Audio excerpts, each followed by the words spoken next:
Bu da çocuklara hoş geldiniz. Memleket nereye? Başkan'a. Hangi köy? Tamam. Eyvallah. Sağ olun. Hadi yolculuklar.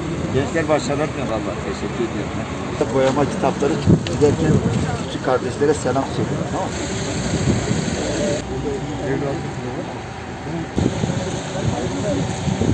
Teşekkür ederiz. Bunu da bir de Ebeveynler hafta yapınca çalmak yapıyoruz. Tamam. Çok bana hatırlatma olsun. Çok sağ olun efendim. Çok teşekkür ederim. Bütün hareketine bakan hayat değil, geleceğe nefes ol kampanyasıyla vatandaşı emniyet kemeri konusunda sadece cezayla değil, kendileri için, sevdikleri için gerekli olduğuna bizim onları inandırmamız lazım.